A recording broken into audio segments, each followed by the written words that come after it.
Hi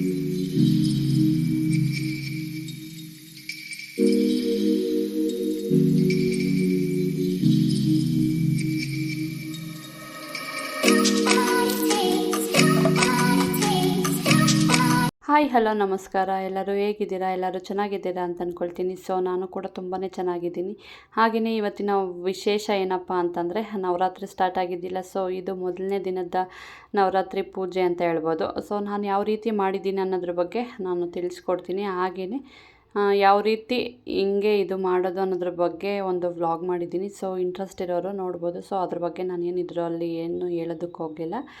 so ಅದಾದಮೇಲೆ next ಇಲ್ಲಿ ಬೆಳಗ್ಗೆ ಎದ್ದ ತಕ್ಷಣವೇ ನನ್ನ ಕೆಲಸ ಅಂದರೆ ಫಸ್ಟ್ ಕೆಲಸ ಔಟ್ಸೈಡ್ ಕೆಲಸನೇ ಮುಗಿಸ್ಕೊತಾ ಇದ್ದೀನಿ. ಅಂದರೆ ಬಿಸಿಲು ಬರೋದ್ರೊಳಗಡೆ ಬಾಗಿಲು ಪೂಜೆ ಮಾಡಿಕೊಂಡು ಒಳಗಡೆ ಹೋಗಿ ನೆಕ್ಸ್ಟ್ ಏನಿದ್ರೆ ಆ ಕೆಲಸ ಮಾಡ್ಕೊಳ್ಳೋದು ಅಂತಂದ್ಬಿಟ್ಟು ಬೆಳಗ್ಗೆ ಬೇಗನೆ ಇದ್ದು ಪೂಜೆ ಮಾಡ್ಕೊಳ್ತಾ ಇದ್ದೆ. ಅಂದರೆ ಈ 9 ದಿನವೂ ಏನೋ ಒಂಥರ ವಿಶೇಷ ಅಲ್ವಾ? ಒಂಥರ ಚೆನ್ನಾಗಿರುತ್ತೆ.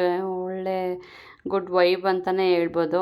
ಮನೆಯಲ್ಲಿ ಪೂಜೆ ಡೈಲಿ ದೀಪ ಹಚ್ಚಿ ಪೂಜೆ ಮಾಡೋದು, ದೇವಸ್ಥಾನ ಹೋಗೋದು, ಅಲ್ಲಿ ದಿನಕ್ಕೊಂದೊಂದು ಥರ ಅಲಂಕಾರ ಮಾಡಿರ್ತಾರೆ. ದೇವಸ್ಥಾನದಲ್ಲಿ ತುಂಬಾ ಚೆನ್ನಾಗಿ ಮಾಡಿರ್ತಾರೆ.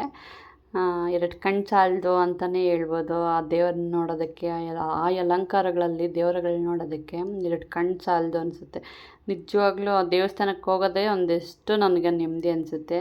ಹೋಗಿ ಕೂತ್ಕೊಂಡು ಅಂದರೆ ದೀಪ ಹಚ್ಚಿ ಬರೋ ಅಂಥದ್ದು, ದೀಪ ಬೆಳ್ಕೊಂಡು ಬರ್ತೀನಿ. ಸೊ ಬಾಗಿಲಿಗೆ ಸಹ ಈ ಥರ ಎಲ್ಲ ಓಂ ಸ್ವಸ್ತಿಕ್ ತ್ರಿಶೂಲ ಈ ಥರ ಬರ್ಕೊಂಡಿದ್ದೆ. ತುಂಬ ಒಳ್ಳೇದು ಈ ಥರ ಬರೆದ್ರೆ ಬಾಗಿಲಲ್ಲಿ. ಅದಾದಮೇಲೆ ನೆಕ್ಸ್ಟ್ ಪೂಜೆ ಎಲ್ಲ ಮುಗಿಸ್ಕೊಂಡು ಫಸ್ಟ್ ಡೇ ಅಂದ್ಬಿಟ್ಟು ನಾನು ಕಾಯಿ ಹೊಡೆದು ಪೂಜೆ ಮಾಡ್ಕೊತಾ ಇದ್ದೀನಿ. ಮತ್ತು ಲಾಸ್ಟ್ ಡೇಗೂ ಇದೇ ರೀತಿ ಮಾಡ್ಕೊಳ್ಳೋ ಅಂಥದ್ದು. ಫಸ್ಟ್ ಡೇ ಮಾಡ್ಕೊಂಡಿದ್ದಾದಮೇಲೆ ಪೂಜೆ ಎಲ್ಲ ಮುಗಿಸ್ಕೊಂಡು ಒಳಗಡೆ ಬಂದೆ. ನೈಟೇ ನಾನು ಹಿಟ್ಟು ಕಲಸಿಟ್ಟಿದ್ದೆ ಚಪಾತಿಗೆ ಅಂತಂದ್ಬಿಟ್ಟು. ಸಾಂಬಾರೆಲ್ಲ ಸ್ವಲ್ಪ ಮಿಕ್ಕಿತ್ತು, ಹಬ್ಬದ ಇದರಲ್ಲಿ ಎಲ್ಲ ಸಾಂಬಾರು ಒಂಚೂರು ಮಿಕ್ಕಿತ್ತು ಅಂತಂದ್ಬಿಟ್ಟು ಅದೇ ಸಾಂಬಾರ್ಗೆ ಚಪಾತಿ ಹಿಟ್ಟು ಕಲಸಿಟ್ಕೊಂಡೆ. ಅದಾದಮೇಲೆ ಬೆಳಗ್ಗೆ ಚೆನ್ನಾಗಿ ಅದು ನೆಂದಿತ್ತು. ಅದು ಮಾಡ್ಕೊಬಿಡೋಣ ಚಪಾತಿ ಅಂತಂದ್ಬಿಟ್ಟು ಫ್ರಿಜ್ಜಿಂದ ತೆಗೆದಿಟ್ಟು ನಾನಿಲ್ಲಿ ಮಿಷಿನ್ಗೆ ಬಟ್ಟೆ ಹಾಕ್ಕೊಳ್ಳೋದು ಒಂಚೂರು ಇತ್ತು, ಅದು ಹಾಕ್ಕೊಬಿಡೋಣ. ನಾನು ಪೂಜೆ ಮಾಡೋದ್ರೊಳಗಡೆ ಈ ಕೆಲಸ ಎಲ್ಲ ಮುಗಿಸ್ಕೊಂಬಿಡೋಣ, ಅದ್ರ ಪಾಡಕ್ಕೆ ಅದು ಆಗ್ತಾ ಇರುತ್ತೆ, ನನ್ನ ಪಾಡಕ್ಕೆ ನಾನು ಕೆಲಸ ಮಾಡ್ಕೊಬೋದು ಅಂತಂದ್ಬಿಟ್ಟು ಫಸ್ಟ್ ಬಟ್ಟೆ ಇರೋ ಅಂಥ ಅಂದರೆ ನಾನು ಮಾಡಿಲ್ಲದೆ ಇರೋ ಅಂಥ ಕೆಲಸಗಳೇನಾದರೂ ಇತ್ತು ಅಂದರೆ ಇವಾಗ ಮಿಷಿನ್ಗೆ ಬಟ್ಟೆ ಹಾಕ್ಬಿಟ್ರೆ ಅದ್ರ ಪಾಡಿಗೆ ಅದು ವಾಶ್ ಆಗ್ತಾ ಇರುತ್ತೆ. ಸೊ ನನ್ನ ಪಾಡಿಗೆ ನಾನು ಬೇರೆ ಕೆಲಸ ಮಾಡ್ಕೊಬೋದಲ್ಲ. ಆ ಥರ ಏನಾದರೂ ಕೆಲಸ ಇತ್ತು ಅಂದರೆ ಆ ಥರ ಫಸ್ಟ್ ಮುಗಿಸ್ಕೊಂಬಿಡ್ತೀನಿ ನಾನು. ಆದಮೇಲೆ ಸೋಫಾ ಬಟ್ಟೆ ಎಲ್ಲ ತೆಗ್ದಾಕಿದ್ಲು ಅಂತಂದ್ಬಿಟ್ಟು ಅದನ್ನು ಸ್ವಲ್ಪ ಕ್ಲೀನ್ ಮಾಡ್ಕೊತಾ ಇದ್ದೀನಿ. ಅಂದರೆ ಈ ಕಡೆ ಹಾಕ್ಕೊಂಡಿರೋದೇ ಬೆಸ್ಟು ಅಂತ ಅನಿಸುತ್ತೆ ನನಗೆ ನಿಜವಾಗ್ಲೂ. ಯಾಕೆ ಅಂತಂದರೆ ಆ ಕಡೆ ಇದ್ದಿದ್ರೆ ಅಲ್ಲೇ ಹೋಗಿ ಕೂತ್ಕೊಂಡು ಜಾಸ್ತಿ ಅಲ್ಲೇ ಕೂತ್ಕೊಂಡು ಇದು ಮಾಡೋದ್ರಿಂದ ಬೇಗನೆ ಎಲ್ಲ ಹಾಳಾಗ್ತಾಯಿತ್ತು, ಕಿತ್ತಾಗ್ತಾಯಿದ್ಲು. ಇವಾಗ ಕಡಿಮೆ, ಈ ಕಡೆ ಜಾಸ್ತಿ ಯಾರೂ ಕೂತ್ಕೊಳ್ಳಲ್ಲ. ಈ ಕಡೆ ಸೋಫಾ ಮೇಲೆಲ್ಲ ಕೂತ್ಕೊಳ್ಳಲ್ಲ, ಏನಿಲ್ಲ. ಹೋಗಿ ದಿವಾನ್ ಮೇಲೆ ಕೂತ್ಕೋತಾರೆ. ಆ ದಿವಾನ್ ಅದು ಅಂದರೆ ಬಟ್ಟೆ ಹಾಕೋಂಥದ್ದು ಏನಿರಲ್ಲ, ಬಟ್ಟೆ ಹಾಕಿರ್ತೀನಿ, ಕೂತ್ಕೊಂಡ್ರು ಪರವಾಗಿಲ್ಲ. ಒಂದು ಸ್ವಲ್ಪ ಕೆಲಸ ನನಗೆ ಕಡಿಮೆ ಆಯಿತು ಅಂತ ಅನಿಸ್ಬೋದು ಇದರಿಂದ. ಯಾಕಂದರೆ ಅಲ್ಲಿ ಕಿತ್ತೋಗಿರೋದು ನೋಡಿ, ಕಿತ್ತೋಗಿರೋ ತಕ್ಷಣವೇ ಹೋಗೋದು, ನೋಡೋದು, ಹಾಕೋದು ಅದೊಂದು ಕೆಲಸ ಆಗಿತ್ತು. ಬಟ್ ಇವಾಗ ಆ ಥರ ಏನು ತೆಗ್ದೋಗಲ್ಲ, ಏನಿಲ್ಲ. ಕಡಿಮೆ ಅಲ್ವಾ ಅಲ್ಲಿ ಹೋಗೋದು, ಅದಕ್ಕೋಸ್ಕರ ಸ್ವಲ್ಪ ರಿಸ್ಕ್ ಕಡಿಮೆ ಆಯಿತು. ಅದಾದಮೇಲೆ ಎಲ್ಲ ಕ್ಲೀನ್ ಮಾಡಿದ್ದಾದಮೇಲೆ ಅಡುಗೆ ಮನೆಗೆ ಬಂದೆ.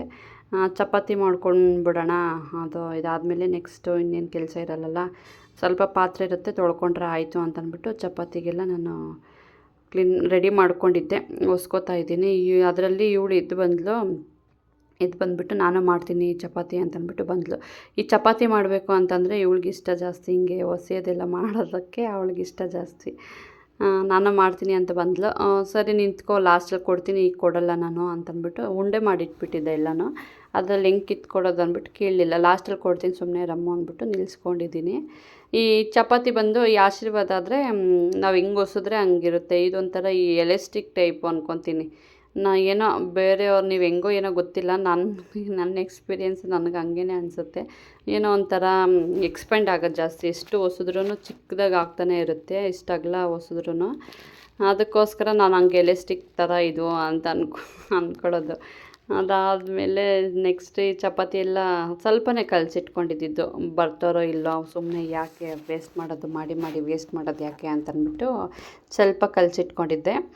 ಮಧ್ಯಾಹ್ನ ಮಾಡ್ಕೊಳ್ಳೋಣ, ಎಷ್ಟು ಬೇಕೋ ಅಷ್ಟು ಮಾತ್ರ ಮಾಡ್ಕೊಳ್ಳೋಣ ಅಂತ ಅಂದ್ಕೊಂಡೆ. ಇನ್ನು ಮಧ್ಯಾಹ್ನಕ್ಕೆಲ್ಲ ನಾನು ಮಾಡ್ಕೊಳಕ್ಕೆ ಹೋಗಲ್ಲ. ಯಾರಾದರೂ ನಮ್ಮ ಮನೆಯವ್ರು ಏನಾದರೂ ಬಂದರೆ ತಿನ್ನಬೇಕು ಅಂತೇನಾದರೂ ಬಂದರೆ ಅವರು ಮಾಡ್ಕೊಡ್ತೀನಿ ಹೊರತು ನನಗೆ ನಾನು ಮಾಡ್ಕೊಂಡು ತಿನ್ನಬೇಕು ಅಂದರೆ ಆಗಲ್ಲ.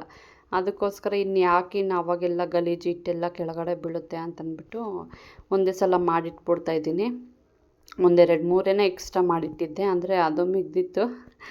ಇನ್ನು ರೋಸಿಗೆ ಹಾಕಿದ್ರೆ ಅವಳು ತಿನ್ನಲ್ಲ, ಒಂದೊಂದು ಟೈಮ್ ತಿಂತಾಳೆ, ಒಂದೊಂದು ಟೈಮ್ ತಿನ್ನಲ್ಲ ಅವಳು ರೋಸಿ. ಅಂದರೆ ಅವಳಿಗೆ ಇತ್ತೀಚೆಗೆ ಏನಾಗಿದೆ ಅಂದರೆ ಫುಡ್ ಸ್ವಲ್ಪ ಕಡಿಮೆ ಮಾಡಿದ್ದೀನಿ. ಏನೋ ರಾಯಲ್ ಕೆನಿನ್ ಇರ್ತಾಯಿಲ್ಲ ಈಗ. ಮೊಟ್ಟೆ ಇಲ್ದಿದ್ದವಳು ಊಟ ಮಾಡಲ್ಲ, ಹಂಗಾಗೋಗ್ಬಿಟ್ಟಿದೆ. ಆಮ್ಲೆಟ್ ಮಾಡಿ ರೈಸಲ್ಲಿ ಇಡಬೇಕು, ಇಲ್ಲಾಂದರೆ ಮೊಸರೇನಾದರೂ ಇದ್ದರೆ ಮೊಸರಲ್ಲಿ ಮಿಕ್ಸ್ ಮಾಡಿ ಇಡಬೇಕು. ಮೊಟ್ಟೆ ಇಲ್ದಿದ್ದು ಅವಳು ಊಟನೇ ಮಾಡಲ್ಲ. ಇತ್ತೀಚೆಗೆ ಹಂಗಾಗೋಗ್ಬಿಟ್ಟಿದೆ, ಆ ಥರ ರೂಢಿ ಮಾಡ್ಕೊಂಡಿದ್ದಾಳೆ. ಈ ರಾಯಲ್ ಕೆನಿನ್ನೇ ಇಡ್ಬೋದಾಗಿತ್ತು, ಬಟ್ ಅದು ಸ್ಮೆಲ್ಲು ಜಾಸ್ತಿ, ವಿಪರೀತ ಸ್ಮೆಲ್ಲು. ಅವಳು ಸಹ ತಿನ್ನಲ್ಲ, ಜಾಸ್ತಿ ತಿನ್ನೋದಕ್ಕೆ ಹೋಗಲ್ಲ ರೋಸಿ. ಅದೇನೋ ಗೊತ್ತಿಲ್ಲ, ಅವಳು ಇಷ್ಟಪಡಲ್ಲ. ಇನ್ನೊಂದು ಚೂರಿದೆ, ಅದೊಂದು ಚೂರು ಖಾಲಿ ಮಾಡ್ಕೊಂಬಿಟ್ರೆ ಖಾಲಿ ಆಗೋಗ್ಬಿಡುತ್ತೆ ರೋಸಿ ಫುಡ್ಡು. ಆಮೇಲೆ ನಾರ್ಮಲ್ ಇವಾಗ ನಾವೇನು ತಿಂತೇವೆ ಎಲ್ಲ ಥರದ ಅವಳು ತಿಂತಾಳೆ. ಪತ್ತೆ ಥರ ಏನೂ ಇಲ್ಲ. ಅದು ತಿನ್ನೋದು ಅದಿಡಬೇಕು ಇದಿಡಬೇಕು ಆ ಥರ ಎಲ್ಲ ಏನಿಲ್ಲ, ತಿಂತಾಳೆ.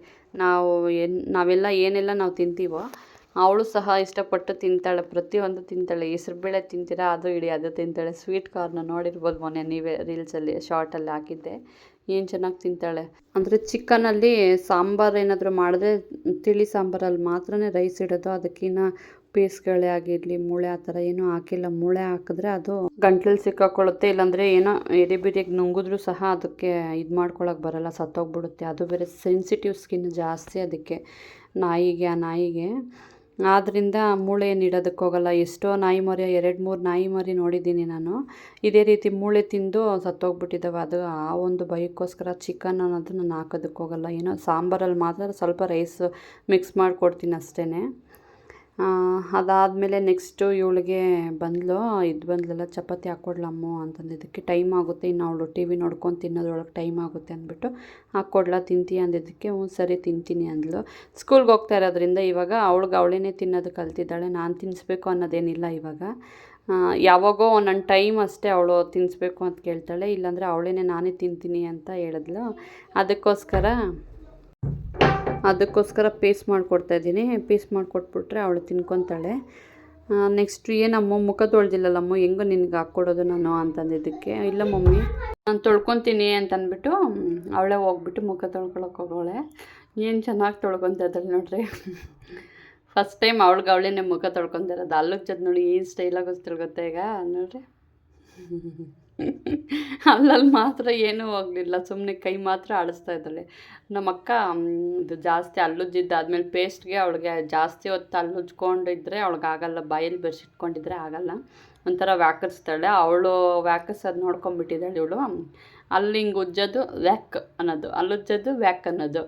ಅದು ಥೂ ಅಂತಂದಿದ್ಮೇಲೆ ವ್ಯಾಕ್ ಅಂತ ಉಗಿದು ತೋರಿಸ್ತಾ ಇದ್ದಾಳೆ. ಯಾಕಮ್ಮ ಅಂದರೆ ಜ್ಯೋತಿ ಹಿಂಗೆಲ್ಲ ಮಾಡೋದು ಅಂತ ನನಗೆ ಹೇಳ್ತಾ ಇದ್ದಾಳೆ. ಸರಿ ಆಯ್ತು ಬಮ್ಮ, ಎಲ್ಲನೂ ಹೋಗಲಿ, ನಿನ್ನ ಮುಂದೆ ಯಾರು ಏನು ಮಾಡೋದು ತಪ್ಪೇ ಅಂದ್ಬಿಟ್ಟು ಕರೆದು ಕೂರಿಸ್ತಾ ಇದ್ದೀನಿ ಊಟ ಮಾಡಲಿಕ್ಕೆ ಅಂತಂದ್ಬಿಟ್ಟು. ಸೊ ರೆಡಿ ಮಾಡಿ ಅವಳನ್ನ ಸ್ಕೂಲಿಗೆ ಕಳಿಸಿ, ಅವಳೇ ತಿಂದಿದ್ದಾದ್ಮೇಲೆ ಸ್ಕೂಲಿಗೆ ಕಳಿಸಿ ಸಂಜೆ 3 ಗಂಟೆ 4 ಗಂಟೆ ಆಗಿತ್ತು. ಅಮ್ಮ ಬರೋದಕ್ಕೆ 3:30. ನಾನು ಬಂದಮೇಲೆ ಸ್ವಲ್ಪ ಹೊತ್ತು ಇದ್ದು ಹೋಗಿ ಸ್ನಾನ ಮಾಡ್ಕೊಂಬಂದೆ. 4 ಗಂಟೆ ಆಗಿತ್ತು. ಮಳೆ ಬೇರೆ ಜೋರಾಗಿತ್ತು, ಮಳೆ ಬೀಳ್ತಾ ಇತ್ತು. ತಲೆಗೆ ಬೇರೆ ಸ್ನಾನ ಮಾಡಿದ್ನಿಲ್ಲ, ಚಳಿ ಅನ್ನಿಸ್ತಾ ಇತ್ತು. ವೆದರ್ಗೆ ಟೀ ಇದ್ದರೆ ಚೆನ್ನಾಗಿರುತ್ತೆ ಅಂದ್ಬಿಟ್ಟು ಟೀ ಸ್ವಲ್ಪ ಮಾಡಿಕೊಂಡು ಕುತ್ಕೊಂಡು, ಈಚೆ ಚೇರ್ ಹಾಕ್ಕೊಂಡು ಕುತ್ಕೊಂಡು ಟೀ ಕುಡಿತೇವೆ. ವೆದರ್ ಅಂತೂ ಸೂಪರಾಗಿತ್ತು. ಆ ವೆದರ್ಗೆ ಟೀ ಸಖತ್ತಾಗಿತ್ತು ನೋಡಿ. ಏನು ಚೆನ್ನಾಗಿ ಹೇಳಿದ ಮತ್ತು ಚೆನ್ನಾಗಿ ಕೇಳ್ತಾಳೆ ಇತ್ತೀಚೆಗೆ. ಅಂದರೆ ಕೆಲವು ವಿಷಯದಲ್ಲಿ ಮಾತ್ರ, ಇನ್ನೊಂದು ಕೆಲವು ವಿಷಯದಲ್ಲಿ ಇದ್ದಿದ್ದು ವಿಪರೀತ ತೀಟೆ ಮಾಡೋದು ಜಾಸ್ತಿ, ತೀಟೆ ಮಾಡಿ ಒದೆ ತಿನ್ನೋದು ಜಾಸ್ತಿ. ಟೀ ಎಲ್ಲ ಕುಡಿದು ಮತ್ತು ಪೂಜೆಗೆ ಸ್ಟಾರ್ಟ್ ಮಾಡ್ಕೊಂಡು ರೆಡಿ ಮಾಡಿಕೊಂಡೆ. ಯಾಕಂದರೆ ದೇವಸ್ಥಾನಕ್ಕೆ ಹೋಗಬೇಕು. ಅಲ್ಲಿ ಇನ್ನು 7 ಗಂಟೆಗೆಲ್ಲ ಹೋಗ್ಬಿಟ್ರೆ ಬರೋದು 8 ಗಂಟೆ ಆಗುತ್ತೆ ಅಂತಂದ್ಬಿಟ್ಟು, ಟೈಮ್ ಆಗುತ್ತೆ ಅಂತ ಪೂಜೆಗೆಲ್ಲ ರೆಡಿ ಮಾಡ್ಕೊತಾ ಇದ್ದೀನಿ. ಸೊ ನೆನ್ನೆ ಇಟ್ಟಿದ್ದು ಹೂವು ಅವೆಲ್ಲ ತೆಗೆದು ನಾನು ಪೂಜೆ ಮಾಡ್ಕೊತಾ ಇದ್ದೀನಿ. ಯಾವತ್ತೇ ಆಗಲಿ ಡೈಲಿ ಚೇಂಜ್ ಮಾಡಿನೇ ಪೂಜೆ ಮಾಡಬೇಕು. ಹಳೆ ಹೂವು ಇಟ್ಟು ಪೂಜೆ ಮಾಡಬಾರ್ದಂತೆ. ಇವಾಗ ಎಕ್ಸಾಂಪಲ್ ನಾವು ಅಷ್ಟೇ ಅಲ್ವಾ, ಈ ನವರಾತ್ರಿಗಳು ಸ್ಪೆಷಲ್ಲೇ ಅಂತಲ್ಲ, ನಾವು ಅಷ್ಟೇ ಒಂದು ದಿವಸ ಮುಟ್ಕೊಂಡಿದ್ದಂಥ ಹೂವು ನೆಕ್ಸ್ಟ್ ಡೇನೂ ಅದನ್ನೇ ಮುಟ್ಕೊತೀವಿ ಇಲ್ವಲ್ಲ, ಚೇಂಜ್ ಮಾಡ್ಕೊತೀವಲ್ಲ, ಅದೇ ರೀತಿ ದೇವ್ರುಗಳಿಗೂ ಅಷ್ಟೇ ಹೂವು ದಿನಕ್ಕೆ ಚೇಂಜ್ ಮಾಡಿನೇ ಪೂಜೆ ಮಾಡ್ಕೋಬೇಕು. ಪೂಜೆಗೆ ಹೂವು ಎಲ್ಲ ತೆಗೆದಾದ್ಮೇಲೆ ಬೆಳಗ್ಗೆ ಮನೆ ಒರೆಸ್ಕೊಂಡಿದ್ದೆ. ಸೊ ಸಂಜೆನೂ ದೀಪ ಹಚ್ಚೋಕೆ ಒಂದ್ಸಲ ಒರೆಸ್ಕೊಳ್ಳೋಣ ಅಂತ ಒರೆಸ್ಕೊತಾ ಇದ್ದೀನಿ. ಸಂಜೆ ಆಗಿತ್ತಲ್ಲ, ಇನ್ನು ಈಚೆಲ್ಲ ತೊಳೆಯೋದಕ್ಕಾಗಲ್ಲ, ಬೆಳಗ್ಗೆ ಎಲ್ಲ ಒರೆಸ್ಕೊಂಡಿರ್ತೀನಿ. ಸಂಜೆ ಈ ಥರ ಬಾಗಿಲಿಗೆ ನೀರು ಹಾಕ್ಕೊಂಡು ದೀಪ ಹಚ್ಕೊಳ್ಳೋಣ ಅಂತ ಹಚ್ಕೋತಾ ಇದ್ದೀನಿ. ಔಟ್ಸೈಡು ಹಚ್ಚೋಂಥ ದೀಪ ತೊಗೊಬಂದು ಇಲ್ಲೇ ಇಟ್ಟು ಪೂಜೆ ಮಾಡಿದ್ದಾದಮೇಲೆ ತೊಗೊಂಡೋಗಿ ಈಚೆ ಇಟ್ಬಿಟ್ಟು ಮತ್ತೆ ಇನ್ನೊಂದು ಸಲ ಕಡ್ಡಿ ಬೆಳಗ್ಕೋತೀನಿ. ನಾನು ಆ ಥರ ಮಾಡ್ಕೊತೀನಿ. ಒಬ್ಬೊಬ್ಬರು ಒಂದೊಂದು ಥರ ಮಾಡ್ಕೋತಾರೆ. ಸೊ ನಾನು ಈ ರೀತಿ ಮಾಡ್ಕೊಳ್ಳೋಂಥದ್ದು.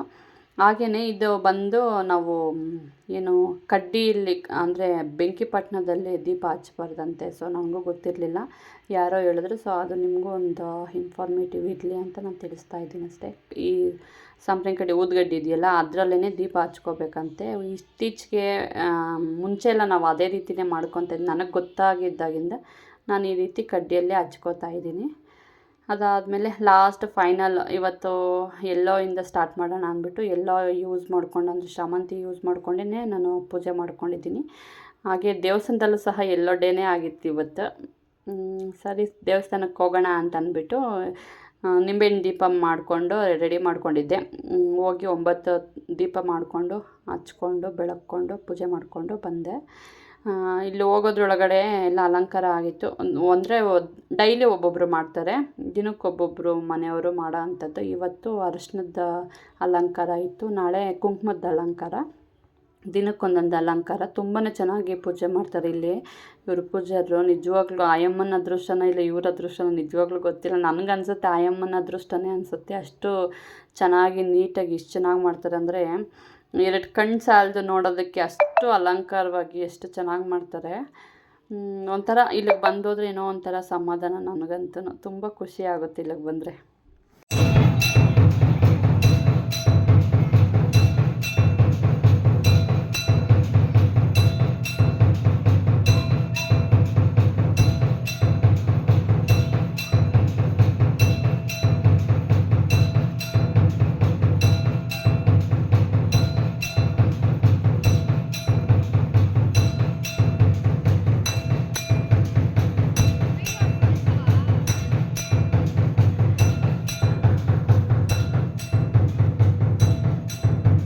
ನೋಡಿದ್ರಲ್ಲ ಎಷ್ಟು ಸಮಾಧಾನವಾಗಿಂದ ಎಷ್ಟು ಚೆನ್ನಾಗಿ ಪೂಜೆ ಮಾಡ್ತಾರೆ. ನಿಧಾನವಾಗಿ ಎಷ್ಟು ಪೇಷನ್ಸಿಂದ ಪೂಜೆ ಮಾಡ್ತಾರೆ ಅಂದರೆ ತುಂಬಾ ಚೆನ್ನಾಗಿ ಮಾಡ್ತಾರೆ ಅಂತ ಹೇಳ್ಬೋದು. ನಾನು ಬಂದಾಗಿಂದ ಹತ್ತತ್ರ ಇವರೊಂದು 4 ವರ್ಷದಿಂದ 4 ಇಲ್ಲ 5 ವರ್ಷದಿಂದ ನಾನು ನೋಡ್ತಾ ಇದ್ದೀನಿ ಇವರನ್ನು. ಇಲ್ಲೇ ಪೂಜೆ ಮಾಡ್ತಾ ಇರೋದು. ತುಂಬಾ ಚೆನ್ನಾಗಿ ಮಾಡ್ತಾರೆ. ಮುಂಚೆ ಅದು ಯಾವಾಗ ಬಂದರೋ ಏನೋ ಗೊತ್ತಿಲ್ಲ, ಪೂಜೆ ಯಾವಾಗಿಂದ ಮಾಡ್ತಿದ್ದಾರೋ ಗೊತ್ತಿಲ್ಲ. ನಾನು ನೋಡಿದಾಗಿಂದ ಇವರೇನೇ ಇಲ್ಲಿ ಪೂಜೆ ಮಾಡ್ತಿರೋದು. ತುಂಬ ಚೆನ್ನಾಗಿ ಮಾಡಿಕೊಡ್ತಾರೆ. ಲಾಸ್ಟಿಗೆ ಇಷ್ಟು ದೀಪ ಅಂದರೆ ಕಡಿಮೆ ಬಂದಿದ್ದರು ಜನ. ಫಸ್ಟ್ ಡೇ ಕಡಿಮೆ ಇದ್ದರು. ಸೊ ನೆಕ್ಸ್ಟ್ 2ನೇ ದಿವಸ ಏನಾದರೂ ಜಾಸ್ತಿ ಬರ್ಬೋದೇನೋ ಅಂತ ಅಂದ್ಕೊಂಡೆ. ನೋಡಬೇಕು, ತುಂಬ ಜನ ಬರ್ತಾರೆ. ಬಟ್ ಏನೋ ಫಸ್ಟ್ ಡೇ ಕಮ್ಮಿ ಇದ್ದರು. ಮನೆಗೆ ಬಂದೆ, ಪೂಜೆ ಎಲ್ಲ ಮುಗಿಸ್ಕೊಂಡು. ರೋಸಿ ಬಿಟ್ಟರೆ ಈ ಥರ ಎಷ್ಟು ಚೆನ್ನಾಗಿ ಫುಲ್ ಹೈಪರ್ ಆ್ಯಕ್ಟಿವ್ ಆಗಿಬಿಟ್ಟಿದ್ದಾಳೆ. ಸಖತ್ತಾಗಿ ಆ್ಯಕ್ಟಿವ್ ಆಗಿಬಿಟ್ಟಿದ್ದಾಳೆ.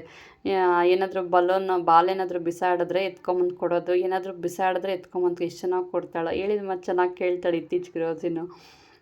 ಇಲ್ಲಿ ಟೊಮೊಟೊ ಬಾತ್ ಮಾಡಿದ್ರು ಪ್ರಸಾದಕ್ಕೆ ಅಂತ ಅಂದ್ಬಿಟ್ಟು ಅದು ಈಸ್ಕೊಂಡು ಮನೆಗೆ ಬಂದು ತಿಂತಾ ಇದ್ದೀನಿ. ಹಾಗೆಯೇ ಇವಳು ನೋಡಿದ ತಕ್ಷಣ ಓಡೇ ಹೋಯ್ತು ರೋಸಿ. ಇವಳಿಗೂ ಅವಳಿಗೆ ಆಗೋದೇ ಇಲ್ಲ ಅಂತ ಹೇಳ್ಬೋದೇನೋ. ಓಕೆ ಗೈಸ್, ಈ ವ್ಲಾಗ ಇಲ್ಲಿಗೆ ಎಂಡ್ ಮಾಡ್ತಾಯಿದ್ದೀನಿ. ಸೊ ಯಾರಿಗೆಲ್ಲ ಇಷ್ಟ ಆಯಿತಾ ಪ್ಲೀಸ್ ನನ್ನ ಚಾನಲ್ನ ಲೈಕ್ ಮಾಡಿ, ಶೇರ್ ಮಾಡಿ, ಹಾಗೆ ಕಮೆಂಟ್ ಮಾಡ್ಕೊಳ್ತೀನಿ. ನನ್ನ ಚಾನಲ್ಗೆ ಸಬ್ಸ್ಕ್ರೈಬ್ ಮಾಡ್ಕೊಳ್ಳಿ. Thank you for the watching.